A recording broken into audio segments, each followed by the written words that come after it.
Good morning, everybody. Russell here with RW Wireless News. Another video coming out. This one is on AT&T because I realize I need more AT&T content. So this is out of CNBC.com. AT&T to spin off WarnerMedia in a $43 billion Discovery Media merger cuts dividends. So if you guys don't know, AT&T was pretty heavy back in the day on acquiring media assets, and it was almost a play where they felt there was a good value in acquiring those things and giving them to their customers. Now, in time, a lot of us can see that didn't really work out in their favor. They carry a lot of debt load with that deal, so that's a thing. But here's the biggest thing with this. For AT&T, what I would consider the jack of all trades, master of none. And I'm not saying that to be, to diss them or anything, but they got to focus on what's most important right now in the market. And them shedding these assets,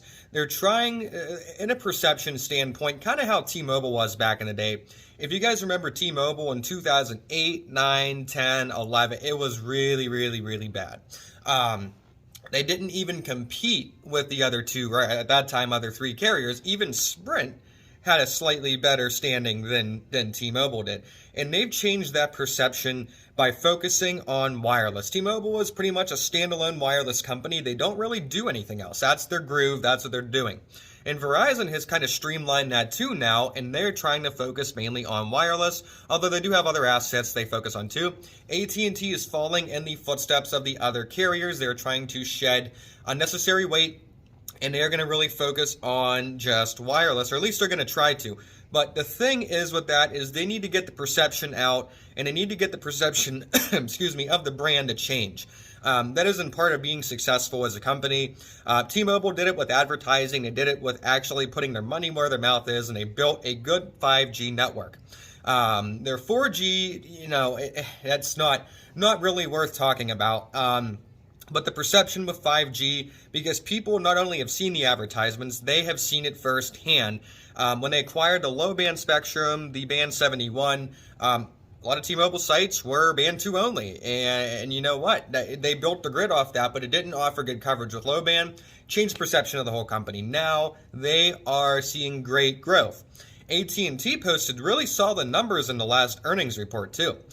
So the brand perception change is going to work, but they got to shed that weight in order to focus more on what's at task, and that is hands down the network, which is the bread and butter of their whole business, right? If they didn't have that, they wouldn't be the company they are today.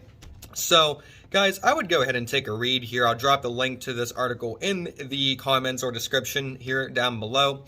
If you invest in AT&T or if you're an investor in wireless, you definitely want to read this because you might see some information that could be fairly helpful to you in your investments with this carrier. So, guys, if you have any comments, questions, drop them down below here and tell me what you think about this. Guys, thank you for watching my videos as always, and have yourself a good day.